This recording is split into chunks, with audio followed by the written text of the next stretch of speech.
Boy.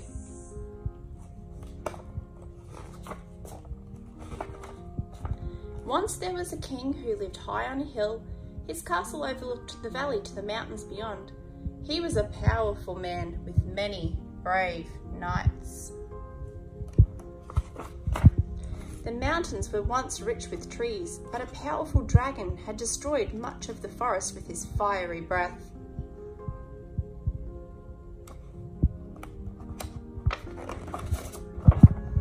In a small village on the edge of a burnt forest lived Boy. Boy couldn't hear, but he was happy. He spoke with dancing hands and he drew pictures for people in the sand. His parents loved his stories. But the villagers didn't understand. What a strange child, they would say as they walked on by.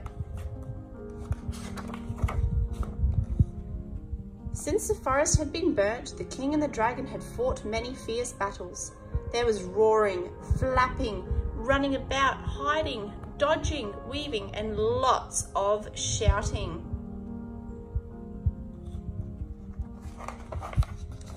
Boy couldn't hear the battle cries, but he had seen the fear in his mother's eyes and felt it in his father's hands when he held him close.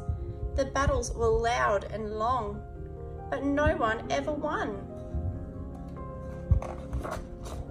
One day, when the king and the dragon were battling once more, Boy ran right into the middle of it all. Roar, cling, clang, clack! The knights were stunned. Move, they shouted. Get out of the way, Boy, ordered the king. Roar, bellowed the dragon. But of course, Boy couldn't hear them.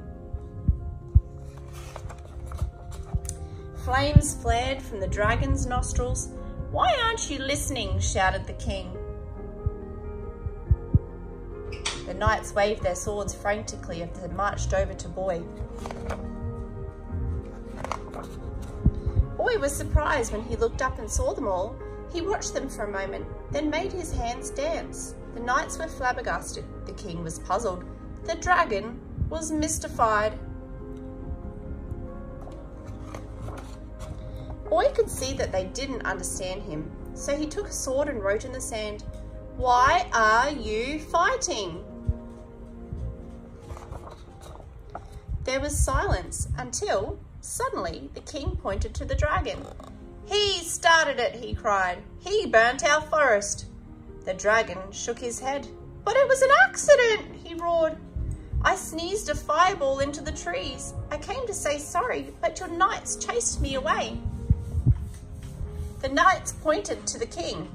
"He told us to," they cried. The king looked up at the dragon. "Well, I thought you were coming to take my castle," he said. "Your castle is far too small for me," the dragon replied. "All I want is for you to stop chasing me.